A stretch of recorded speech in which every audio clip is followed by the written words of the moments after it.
ማር ልጄ ወገን ዘመድ የለኝ ሀብት የለኝም ከእጄ። ሰላም ተማሪዎች እንደምን ዋላችሁ እንደምን አረፈዳችሁ። ይህ ከዋሸራ አካዳሚ የሚተላለፍላችሁ የባዮሎጂ ግሬድ 10 ነው።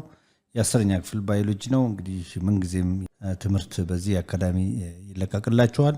ከእናንተ አልፋችሁ ለጓደኞቻችሁ እንዲሁም ለሌሎች ልጆች ሰብስክራይብ እና ሼር እንዲሁም ላይክ ማድረጋችሁን ምንጊዜም አትርሱ። ምክንያቱም እዚህ ላይ የሚተላለፈው ትምህርት ለእናንተ ይበልጥ ከትምህርት ቤታችሁ ውጪ አጋዥ ስለሚሆን ሌሎችም እንዲጠቀሙ ሼር ማድረጋችሁና ሰብስክራይብ ማድረጋችሁን ምንጊዜም አትርሱ።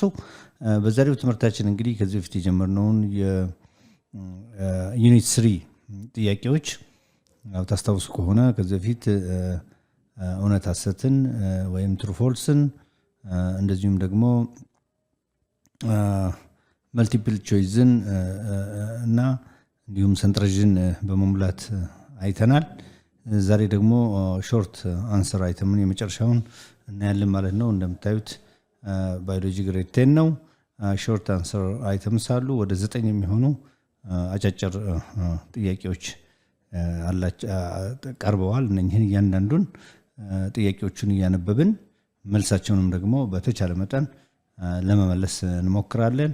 በደንብ ተከታተሉ፣ አዳምጡ። ይበልጥ ደግሞ እናንተም ተጨማሪ ኢንፎርሜሽን ከተለያዩ መጽሐፍቶች ከኢንተርኔትም ማግኘት ስለምትችሉ እዚህ ጋር ግን ዋና ነገሮችን እኔ እየነገርኳቸው አልፋለሁ። ጥያቄዎቹ እንደምታያቸው ከ1 እስከ 9 ነው ያሉት። እያንዳንዱን ጥያቄዎች እያየን መልሳቸውን ለመናገር ለማስቀመጥ እንሞክራለን። እናንተም በጽሞና ተከታተሉ፣ በተደጋጋሚ አድምጡ፣ አንብቡ። ይበልጥ እንግዲህ እንቀጥላለን ማለት ነው። ጥያቄዎቹ እነኚህ ናቸው እንደምታያቸው። Number 1, why are biological macromolecules considered as organic? No. Number 2, describe the similarities and difference between glycogen and starch. Number 3, explain at least 3 functions that lipids serve in plants and or in animals. Number 4, mention food items that contain calcium. Number 5, what is the importance of high latent heat of vaporization of water?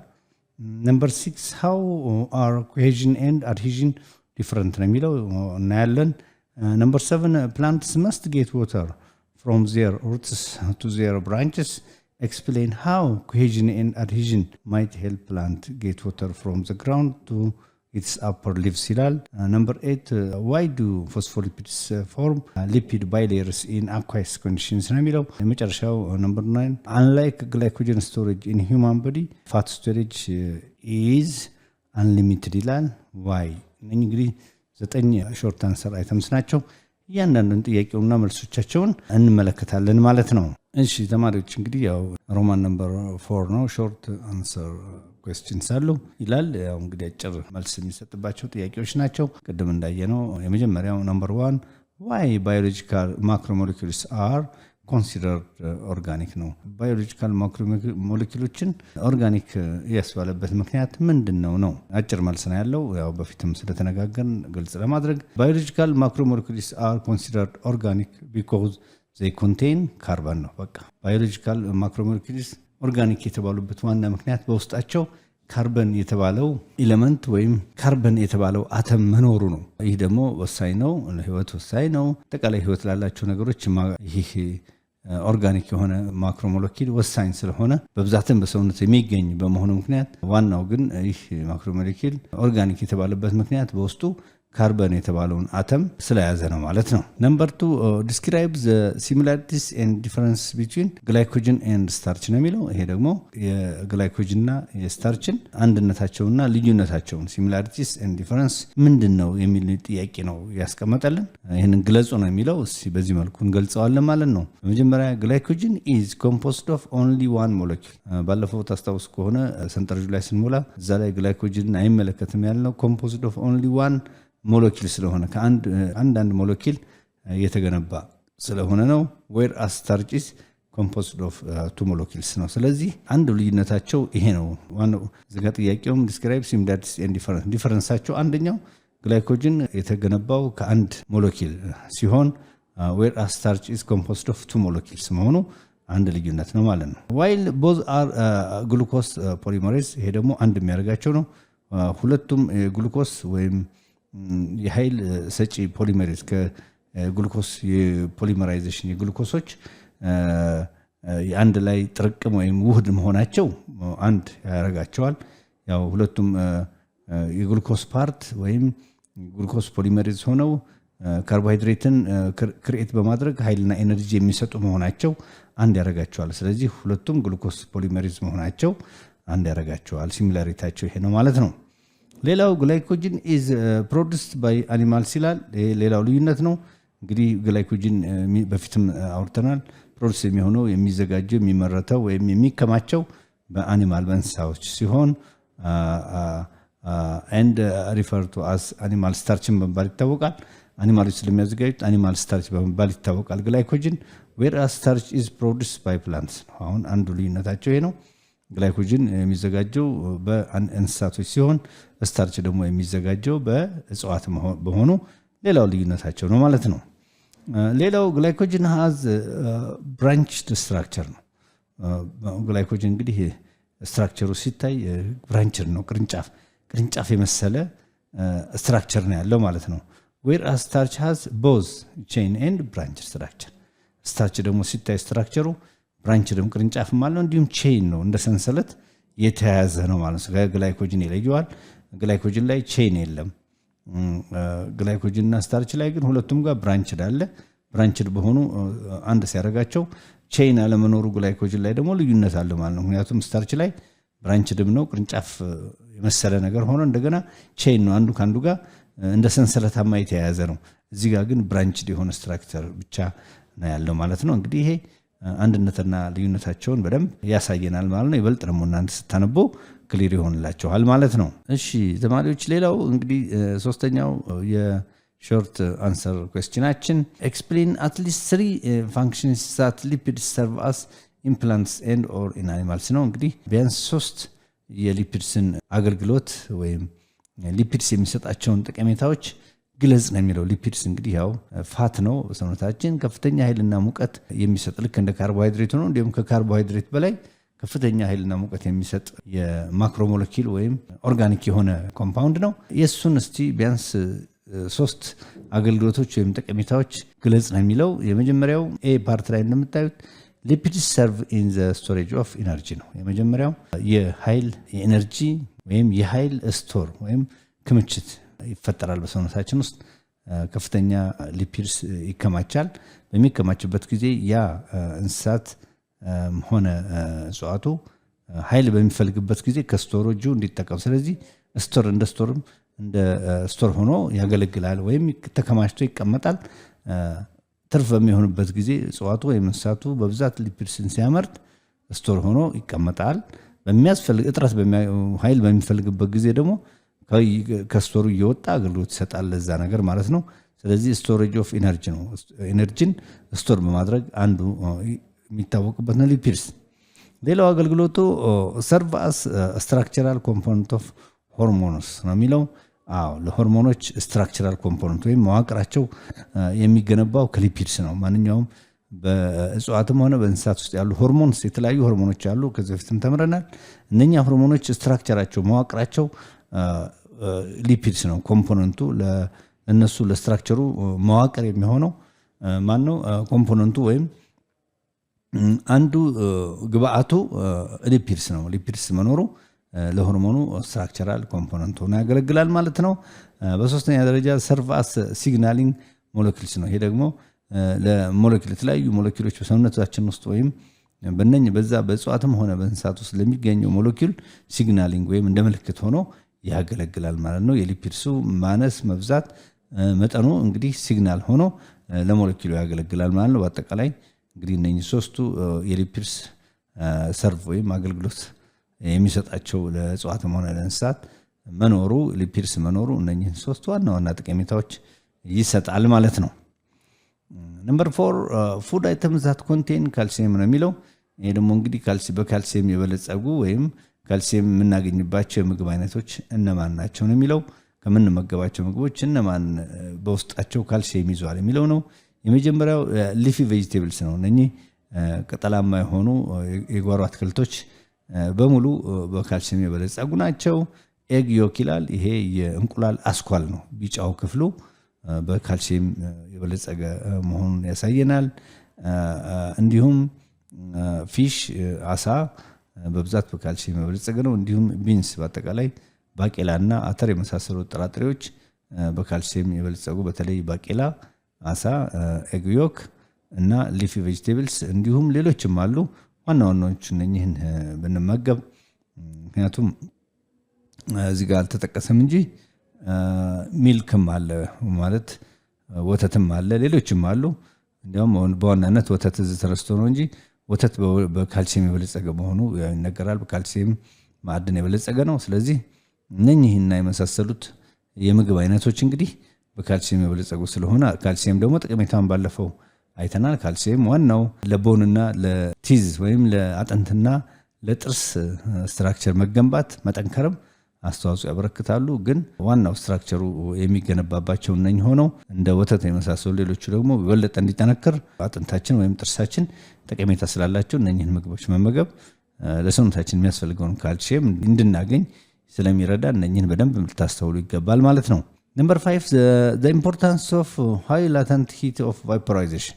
እንግዲህ high latent heat of vaporization ጠቀሜታው ምንድን ነው የሚለው። ምክንያቱም high latent of heat vaporization ሲኖር ጠቀሜታዎች አሉት የራሱ እነሱ እናያለን። The latent heat vaporization is a measure of the thermal energy. የዛን የሙቀት ሁኔታ ሜዥር ያደርግልናል። required to vaporize a liquid ነው። አንድ ፈሳሽ የሆነ ነገር ቫፖር እንዲሆን ወይም ለትነት በቃ የሚያደርግ ሃይ ላተንት ቫፖራይዜሽን ነው ማለት ነው። ይህም ኮንቨርቲንግ ኢት ፍሮም ኤ ሊኩዊድ ቱ ኤ ጋዝ ነው የሚለው። እንግዲህ ከፍተኛ ላተንት ኦፍ ሂት ቫፖራይዜሽን በሚኖርበት ጊዜ ያ ፈሳሽ ነገር ወደ ጋዝነት እንዲለወጥ ያስችላል ማለት ነው። ለምሳሌ ውሃ በሳይንሱ አቨሬጂካሊ በ100 ዲግሪ ሴልሺየስ ወደ ጋዝነት ይለወጣል። እንግዲህ ከፍተኛ ሂት ስንሰጠው 100 ዲግሪ ሴልሺየስ ሲሆን ውሃ ስናፈላ 100 ሲሞላ ፈሳሽ የነበረው ወደ ጋዝነት ይለወጣል። ስለዚህ ኢምፖርታንስ ኦፍ ሂት ላተንት ቫፖራይዜሽን ዋናው ጠቀሜታው ምንድነው? ፈሳሽ የነበረው ነገር ወደ ጋዝ እንዲለወጥ ይረዳናል። ያ ደግሞ በሚፈለገው መጠን ወደ ጋዝ እየተለወጠ መልሶ ደግሞ ሊኩዊድ የሚሆንበት ሲቀዘቅዝ ደግሞ አሁን ወተር በ100 ዲግሪ ሴልሺየስ ወደ ጋዝ ይለወጣል። ቅዝቃዜ ሲያገኝ ተመልሶ ደግሞ ዝናብ ሆኖ ወርዶ እኛን እንግዲህ ያው ወተር ሰርኩሌሽን እያካሄደ ይጠቅመናል። በአጠቃላይ ግን ጠቀሜታው ሃይ ላተንት ሂት ኦፍ ቫፖራይዜሽን ጠቀሜታው ፈሳሽ የነበረው ነገሮችን ወደ ጋዝ ለመለወጥ ነው ማለት ነው። ነምበር 6 how cohesion and adhesion are different የሚለው cohesion እና adhesion ተምረናል ከዚህ በፊት። ምንድነው ልዩነታቸው የሚለውን መመልከት ማወቅ ይገባናል ማለት ነው። ሁለቱንም ስናያቸው አንድ ነገር የማያያዝ የማጣበቅ ባህሪ ነው ያላቸው። ግን ልዩነታቸውን ደግሞ ባይኖራቸው ኖሮ ስማቸውም ስለማይለያይ በዚህ መልኩ እናያቸዋለን ማለት ነው። cohesion is when the water molecule stick to each other ነው። cohesion ማለት እያንዳንዱ የወተር ሞለኪል ወይም የውሃ ቅንጣቶቹ እርስ በርሳቸው የመጣበቅ አቅማቸው። እንግዲህ አንድ ኤችቶ ብቻ አይደለም፣ በጣም በሚሊዮን የሚቆጠር ኤችቶ ነው ውሃን የሚፈጥረውና አንዷ በጣም ቅንጣት የሆነችው የወተር ሞለኪል ከሌላኛው የወተር ሞለኪል ጋር የመጣበቅ ሂደታቸው እርስ በርስ የመያያዝ በቦንድ የመያያዝ እርስ በርሳቸው አንድ ሞለኪል ከአንዱ ጋር ስቲክ የሚሆን የመያያዝ የመጣበቅ ሂደቱ ምን ይባላል? ኮሄዥን ይባላል ማለት ነው። መርሳት የለብንም። ኮሄዥን ሲባል እንግዲህ the water molecule stick to each other ነው። እያንዳንዳቸው እርስ በርሳቸው የሚያደርጉት መያያዝና መጣበቅ ኮሄዥን ይባላል የወተር ሞለኪልስ። while adhesion the condition in which the water molecules adhere to wall of the container or the capillary። ይሄ ደግሞ adhesion ማለት ደግሞ የወተር ሞለኪሉ አብሮ ያለበት እቃው ጋር የሚያደርግ wall of የእቃው ግድግዳ ጋር የመጣበቅ ሂደት ማለት ነው። እዛ ጋር ልበሉ ኮሄዥን ሲል እርስ በራሳቸው ወተር ሞለኪሎች የሚያደርጉት መጣበቅ ሲሆን adhesion ሲል ደግሞ ወተር ሞለኪሎች ካረፉበት ወይም ከተቀመጡበት እቃ ወይም ካፒላሪቲ ደግሞ ሲባል የተለያዩ በእጽዋትም ላይ በሰውነታችን ላይ የመተላለፊያ መንገዶች አሉ። በእነሱ ውስጥ የሚያደርገው የውሃ ከግድግዳው ጋር የመጣበቅ በካፒላሪም ሆነ በኮንቴነር ውሃ በምናስቀምጥበት እቃ ላይ ወይም በደም ስርና በመሳሰሉት ካፒላሪቲ ውስጥ ውሃው ከነኛ የደም ስርም ሆነ የእቃው ግድግዳ ላይ የሚያደርገው የውሃ መጣበቅ እሱ ደግሞ ምን ይባላል? አድሄዥን ይባላል። መርሳት የለብንም። ኮሄዥን ራሳቸው ወተር ሞለኪውሎች እርስ በርስ የሚያደርጉት መጣበቅ ሲሆን አድሄዥን ደግሞ ውሃ ከሌላ አካል ጋር የሚያደርገው መጣበቅ ወይም ከሚያርፍበት ኮንቴነር ወይም በሚያልፍበት ካፒላሪ ውስጥ የሚያደርገው ውሃ ከዛ ነገር ጋር የሚያደርገው መጣበቅ ከሌላ አካል ጋር ማለት ነው የሚያደርገው መጣበቅ አድሄዥን ሲሆን እርስ በርስ ግን ወተር ሞለኪውሎች የሚጣበቁበት ሂደት ደግሞ ኮሄዥን ይባላል ማለት ነው። ይሄን በደንብ ልናስተውል ይገባል። ሁለቱም ስናየው የመጣበቅ ሂደቶች ናቸው፣ የመያያዝ ሂደቶች ናቸው። ግን ኮሄዥን እና አድሄዥን ልዩነት አላቸው። ኮሄዥን ወተር ሞለኪውል እርስ በርስ የሚያደርጉት መጣበቅ መያያዝ ሲሆን አድሄዥን ደግሞ ወተር ሞለኪውሎች ከሌላ አካል ጋር ከሚያርፉበት ኮንቴነር ወይም በሚያልፉበት ካፒላሪቲ ውስጥ ያላቸው ግንኙነት ወይም የመጣበቅ ሂደት ከዛ ከማቴሪያሉ ጋር ወይም ከነገርየው ጋር የመጣበቅ ሂደቱ አድሄዥን ይባላል ማለት ነው። እሺ ተማሪዎች ሰባተኛው ጥያቄ ደግሞ ይህን ይመስላል። plants must get water from their roots to their branches. Explain how cohesion and adhesion might help plants get water from the ground to its upper leaves ነው የሚለው። ያው እንግዲህ plants must get water from their roots አሁን እንግዲህ እጽዋቶች ከስራቸው የግዴታ ወደ ተለያዩ አካሎቻቸው ወይም ቅርንጫፎቻቸው ይጓዛሉ። ግድ ነው፣ አስፈላጊም ነው። Explain how cohesion and adhesion might help plant get water from the ground to its upper leaves ነው የሚለው። እንግዲህ የኮሄዥንና የአድሄዥን ጠቀሜታ ምንድነው ነው? ለውሃ ከስር ተነስቶ ወደ ተለያዩ የእጽዋቱ ክፍል ለመድረስ የኮሄዥንና የአድሄዥን ጠቀሜታቸው ምን ይመስላል የሚለውን ነው እየጠየቀ ያለው። እንግዲህ ዋተር ሙቭስ አፕዋርድ ይላል። ውሃ ያለምንም እንትን ከስር ወደ ላይ ይወጣል። ያለምንም ጥርጥር ውሃ ከታች ወደ ላይ ይወጣል። ግን ያለ ምክንያት አይደለም፣ ዝም ብሎ መውጣት አይችልም። በተፈጥሮ ውሃ ከላይ ወደ ታች እንጂ ከታች ወደ ላይ ሲወጣ አናይም። እዚህ ጋር ግን እነኚህ እድሜ ለኮሄዥንና አድሄዥን እነኚህ በመኖራቸው ምክንያት ዋተር ሙቭስ አፕዋርድ ወደ ላይ ይወጣል የሚለው እውነት ነው። the other water molecules are attracted upwards continuously። እንግዲህ ቅድም እንዳለው እነኚህ አድሄዥንና ኮሄዥን ፎርሶች መኖራቸው እነኚህ ኃይሎች መኖራቸው ውሃ እርስ በርስ በመያያዝ በሁለት መልኩ ነው ብለናል። አንድ ካለበት ኮንቴነር ወይም እቃ ጋር በመጣበቅ እንዲሁም ደግሞ እርስ በርሳቸው በመያያዝ ውሃ በተከታታይ ከስር ወደ ላይ ይወጣል ነው የሚለው። in the process the effects of cohesion and adhesion of water molecule are effective። የኮሄዥን እና አድሄዥን ፎርስ መኖር ወይም የዚህ እንቅስቃሴ መኖር ኢፌክት የነሱ መኖር ውሃን በቀላሉ ከስር ወደ ላይ እንዲወጣ ያደርጋል።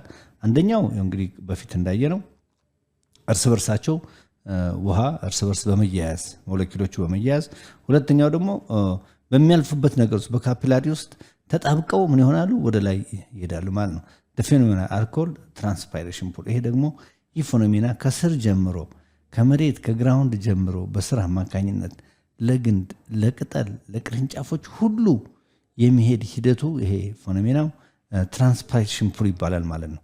ትራንስፓይሬሽን ፑል እንዲካሄድ ግን እነኚህ አድሄዥንና ኮሄዥን ፎርሶች በጣም ጠቀሜታ መሆናቸውን ያሳየናል። በዚህ መልኩ እንግዲህ ውሃ ከምድር ተነስቶ ወደ ላይ እስከ ቅርንጫፍ እስከ ቅጠል ድረስ ይደርሳል ማለት ነው። በኮሄዥንና በአድሄዥን ፎርስ አማካኝነት ማለት ነው። እነኚህ መኖራቸው ጠቀሜታቸው ለዚህ ነው። ያ ባይሆን ኖሮ ላይ ያለው ቅጠል ውሃ አያገኝም ማለት ነው። በዚህ ሂደት እንግዲህ በተፈጥሮ አያችሁ እነኚህ ነገሮች መኖራቸው ጠቀሜታው ከፍተኛ ነው ማለት ነው። በዚህ ሂደት ነው እንግዲህ ውሃ ወደ ላይ የሚወጣው ማለት ነው። እነኚህ ከፍተኛ ጠቀሜታ አላቸው። አንደኛ ውሃ እርስ በርስ በተፈጥሮ አንዱ ሞለኪል ከአንዱ ጋር የመጣበቅ ሂደት መኖሩ ይሄ ኮሄዥን ፎርስ የምንለው ማለት ነው። አድሄዥን ፎርስ ደግሞ ከዛ ካፒላሪ ጋር ከሚተላለፍ ለምሳሌ በግንድ በሚያልፍበት ጊዜ ራሱ ካፒላሪ ያለው መተላለፊያ ቱቦ አለው እንደ ደም ስር እዛ ራሱ ጋር እቃው ጋር አብሮ እየተያዘ ራሱ ካፒላሪ ጋር እየተያዘ በስሩ አማካኝነት እየተጣበቀ ያልፋል። በአንድ በኩል እርስ በርስ፣ በሌላ በኩል ደግሞ ከሚያልፍበት ማቴሪያል ጋር ይጣበቀ ላይ ጫፍ ድረስ ይደርሳል ማለት ነው። በስምንተኛ ደረጃ ላይ ደግሞ የተቀመጠው why do phospholipids from lipid bilayer in the aqueous condition ነው የሚለው። እንግዲህ ፎስፎሊፒድስ ፍሮም ሊፒድ ባይ ሌየር ኢን አኳስ ኮንዲሽን አኳስ ያው ውሃ ነው በውሃ ኮንዲሽን ላይ why do phospholipids from lipid by layer in aqueous condition ነው ፎስፎሊፒድ from lipid እንግዲህ ከዚህ በፊት ታስታውሱ ከሆነ ሁሌ እንደምናወራው ሊፒድስ ያው በውሃ አያሟሟቸውም ብለናል ግን ፎስፎሊፒድስ በሚሆንበት ጊዜ ደግሞ እንዴት ነው የሚሆነው ነገር እናያለን being cylindrical phospholipids molecules spontaneously form by layer in aqueous environment ነው የሚለው እንግዲህ ፎስፎሊፒድስ እዚህ ጋር ሊፒድስ አለ ፎስፎፌት የተባለውን አተም ወይም ኤሌመንት በመጨመር ፎስፎሊፒድ ይፈጠራል ማለት ነው ይህ በሚሆንበት ጊዜ being cylindrical form ይፈጠራል ከዛ በኋላ ፎስፎሊፒድ molecules ይሆናሉ spontaneously form by layer in aqueous environment በውሃ ላይ እንግዲህ ምን ይሆናሉ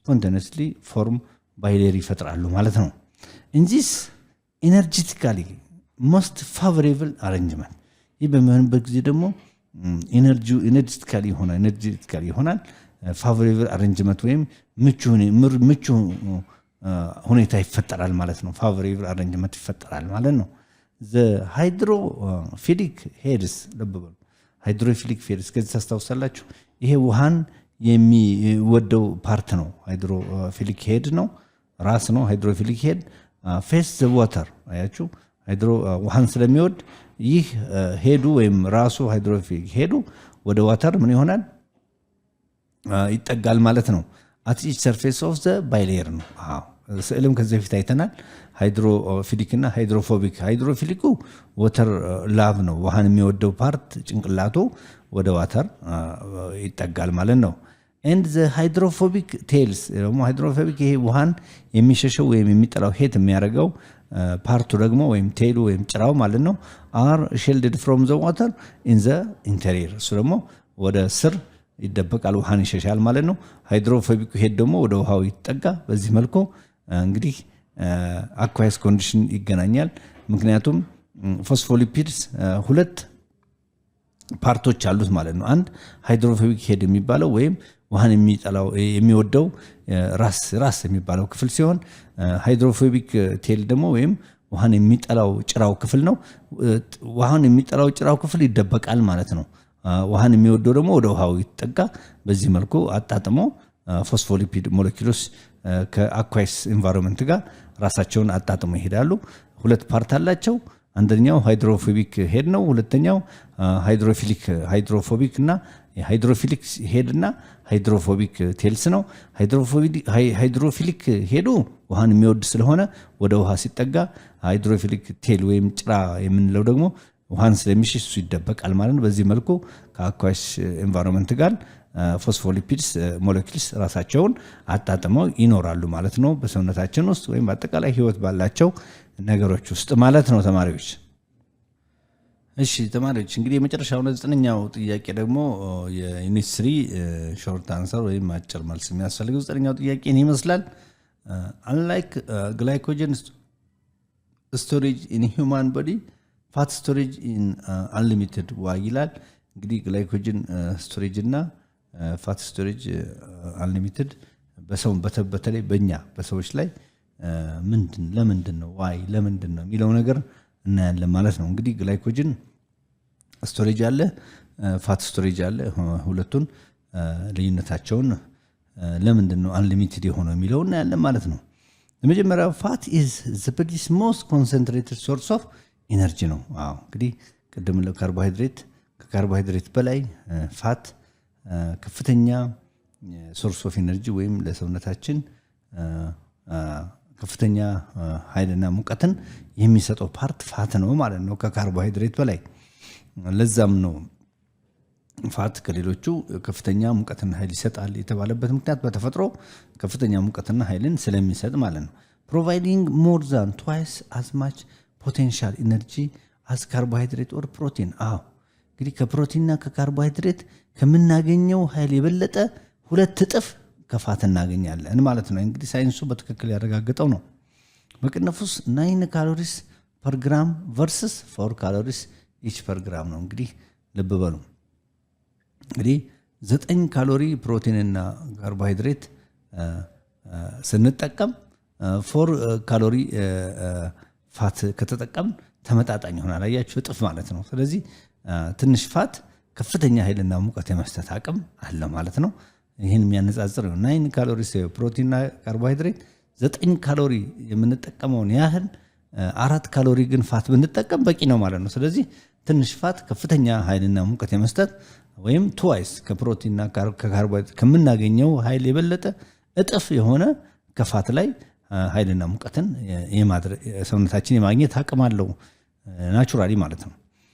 ዱሪንግ ኤክሰርሳይዝ እንግዲህ የተለያዩ ሰውነት እንቅስቃሴ በምናካሄድበት ስራም ከፍተኛ ስራ ስንሰራ ወይም ስፖርት ስንሰራ ማለት ነው ከፍተኛ ሰውነታችን እንቅስቃሴ በሚያካሄድበት ጊዜ stored fat in the body ይላል የተከማቸው የሰውነታችን ምግብ in the form of triglycerides ይሄን ባለፈው ታስታውሱ ከሆነ እንትን ላይ ምርጫው ላይ ስናይ እያነጻጸርን ነበረ ማች የማያደርግ ብለን ካስቀመጥነው ውስጥ ትራይግላይሰራይድ ነው ትራይግላይሰራይድ የፋት ፓርት ስለሆነ ነው ታስታውሱ ከሆነ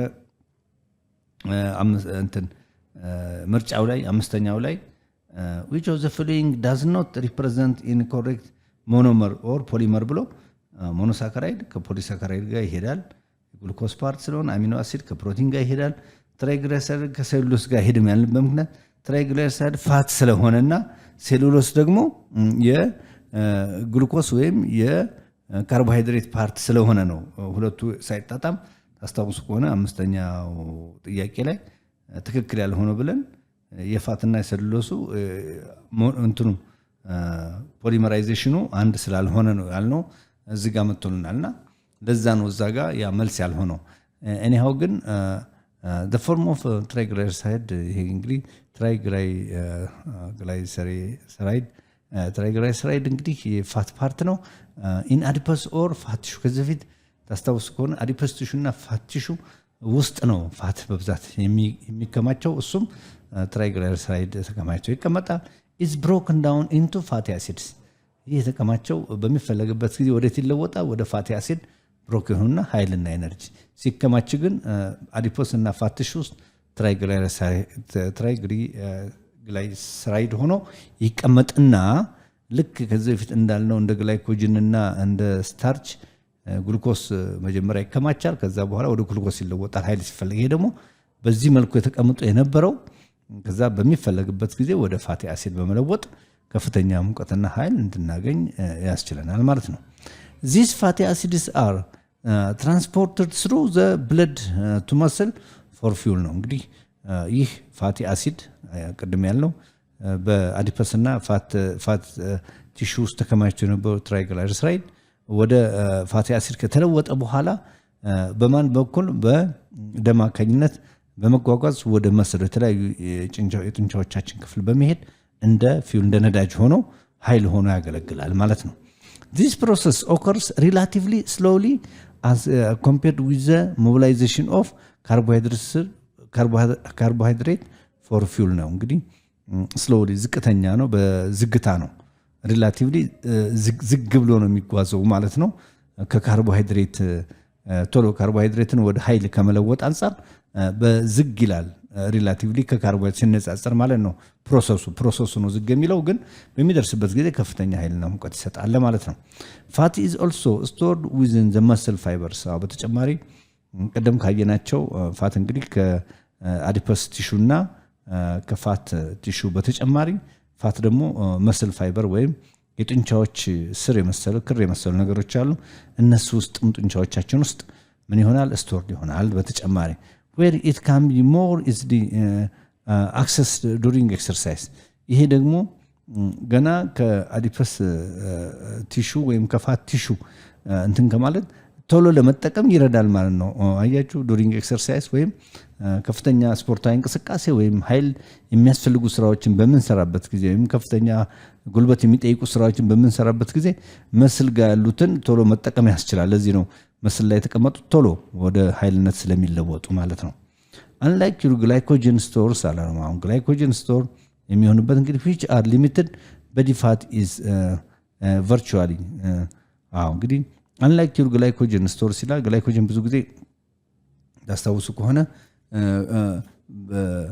ግሉኮስ ነው ግሉኮስ ተለውጦ ግላይኮጅን ሆኖ በጉበት አካባቢ ነው ብዛት የሚቀመጠው ፋት ግን እንደምታዩት እንግዲህ ግላይኮጅን ሊሚትድ ነው ማለት ነው አንድ አካባቢ የሚቀመጥ ኃይል ወይም ኢነርጂ ነው ያው ግሉኮስ ፓርት ሆኖ ነው ያው ካርቦሃይድሬት ነው እንግዲህ ወደ ግላይኮጅን ተለውጦ የሚቀመጠው እዚህ ጋር ልዩነቱን ሲያስቀምጥ unlike your glycogen stored ይላል እንግዲህ ግላይኮጅን አንድ ቦታ አንድ አካባቢ ብቻ የሚቀመጥ ስለሆነ ነው which are limited አለ የተወሰነ ነው but the fat is virtually unlimited እንዳያችሁት ሰውነታችን ፋት ወይም ይህ ቅባት ወይም ጮማ የምንለው በፋት ደረጃ ላይ የሚቀመጠው ግን የሚቀመጥበት ሰውነታችን ክፍል አንድ ቦታ አይደለም unlimited ነው source of energy for athletes ይላል እንግዲህ የተለያየ ቦታ በመቀመጡ ምክንያት በተለይ ለነኝ ለአትሌቶች ለስፖርት ተወዳዳሪዎች ለሯጮች የተለያየ ቦታ መቀመጡ ይጠቅማቸዋል ማለት ነው ገና ከአንድ ቦታ ተለውጦ እስኪመጣ ድረስ እነሱ በመሮጥ ላይ እንቅስቃሴ ላይ ስለሆኑ ጡንቻቸው ላይ እና ሌላም የተለያየ ቦታ ይህ ፋት መቀመጡ ለነሱ በቀላሉ ኃይል እንዲያገኙ ይረዳቸዋል ማለት ነው enough fat stored in muscle አለ በቂ የሆነ ፋት በመስል ውስጥ ከተከማቸ in muscle fiber ብለናል ቅድም muscle fiber ማለት የጡንቻዎች ያው ስር የመሰለና ክር የመሰለ ነገር እዛ ውስጥ መቀመጡ ነው የሚለው ጠቀሜታው and fat cells to supply up to 100,000 calories አሁን እንግዲህ muscle fiber ላይ ይህ ፋት መኖሩ 100,000 ካሎሪ enough for over ይህ መኖሩ እንግዲህ በደንብ መከማቸቱ የሚጠቅማቸው ይህንን መስል ላይ ያለውን ካሎሪ በመጠቀም ለ100 ሰዓታት መጠቀም ይችላሉ ነው የሚለው 100,000 ካሎሪ ካለ ተከማችቶ ያንን ለ100 ሰዓታት ስለሚጠቅም ሌላም ኃይል ሳያስፈልጋችሁ ይህን ጡንቻ ላይ የተከማቸውን የፋት መጠን ወደ ኃይል በመጠቀም ለ100 ሰዓታት መጠቀም ይችላሉ በተለይ ማራቶን ረኒንግ ይሄ ማራቶን ረጅም ርቀት ታውቃላችሁ ወደ 42 ኪሎ ሜትር ከ195 ሜትር የሚሆን ርቀትን ማራቶን ራጮች ሳይደክማቸው ሳያቋርጡ ያን ያክል ኪሎ ሜትር የሚሮጡበት ምክንያት በመስላቸው ውስጥ ያን ብዙ የተከማቸ ፋት ስላለ ይሄ ደግሞ ቢያንስ 100,000 ይሆናል የ100,000 ደግሞ ያለምንም ድካም ያለምንም ረፍት ውድድራቸውን እንዲያጠናቅቁ ይረዳቸዋል ያለምንም ተጨማሪ ነገር ለ100 ሰዓት ያክል ጠቀሜታ ይሰጣቸዋል ማለት ነው ያ ደግሞ በመሆኑ ሮጠው የሚፈልጉበት ቦታ ወይም ውድድሩን የማሸነፍ ወይም የመጨረስ አቅም ይኖራቸዋል ማለት ነው ያ ደግሞ ፋት በተለይ መስል ላይ መቀመጡ መስል ፋይበር ላይ መቀመጡ ጡንቻዎቻቸው ያው እንግዲህ ሯጮች ማራቶን ሯጮች አብዛኛው በጡንቻቸው ነው የሚያገለግለው የእግር ጡንቻ የእጅ ጡንቻ አጠቃላይ ሰውነታችን ጡንቻዎች ውስጥ ይህ ፋት መኖሩ ያለምንም ድካምና እረፍት ያንን 42 ኪሎ ሜትር መጓዝ ያስችላቸዋል ስለዚህ የፋት አሁን አንሊሚትድ አንድ ቦታ ብቻ ለመከማቸት እንደ ግላይኮጅን አንድ ቦታ ነው ገና እስከሚለወጥ ድረስ ድካም ያመጣል ፋት ግን የተለያዩ የሰውነት ክፍል ላይ በተለይ መስል ላይ በደንብ መቀመጡ መስል ፋይበር ላይ መቀመጡ ለአትሌቶች ኤክሰርሳይዝ ወይም ለሯጮች አጠቃላይ ከፍተኛ ጉልበት ለሚጠይቁ ስራዎች በቀላሉ ኃይልና ኤነርጂ እንዲያገኝ ያስችላል ማለት ነው ለዚህ ነው እንግዲህ አንሊሚትድ መሆኑ ጠቀሜታው እዚህ ነው ያልተወሰነ ቦታ መቀመጡ አንሊሚትድ ሲል ሊሚትድ ካለ አንድ ቦታ ነበር የሚከማቸው ፋት ግን የተለያዩ ሰውነታችን ክፍል ላይ መገኘቱ በቀላሉ ልንለውጠውና ወደ ኃይል እንጠቀመው እንችላለን ሌላው ደግሞ የፋት ጠቀሜታው ምንድነው ከካርቦሃይድሬትና ከፕሮቲን የበለጠ ደግሞ ኃይልና ሙቀት መስጠቱ ነው በአነስተኛ ካሎሪ ከፍተኛ ኃይልና ሙቀት ዝጋ እንዳየ ነው 9 ካሎሪ የሚፈጀውን ካርቦሃይድሬት ወደ ፋት ስንመጣ ግን በአራት ዝጋ 9 ካሎሪ ፕሮቲንና ካርቦሃይድሬት ሲፈልግ ግን በአራት ካሎሪ ፋት ግን የዚህን ያክል አገልግሎት ይሰጣል ማለት ነው በአጠቃላይ እንግዲህ ይህን ይመስላል አጠቃላይ ዩኒት 3 ጨርሰናል በሚቀጥለው ዩኒት 4 ላይ እንገናኛለን ተማሪዎች ምን ጊዜም ይህንን ፕሮግራም ሼር ማድረግ ሰብስክራይብ ማድረግ ላይክ ማድረግና ለሌሎችም መንገር እንዳትረሱ ትምህርቱ ብዙ ጠቀሜታ እንደምታገኙ እናምናለን በተረፈ በሚቀጥለው ክፍለ ጊዜ ዩኒት 4 ላይ ደግሞ እንገናኛለን ለዛሬ በቃናል ቻው ባይ ባይ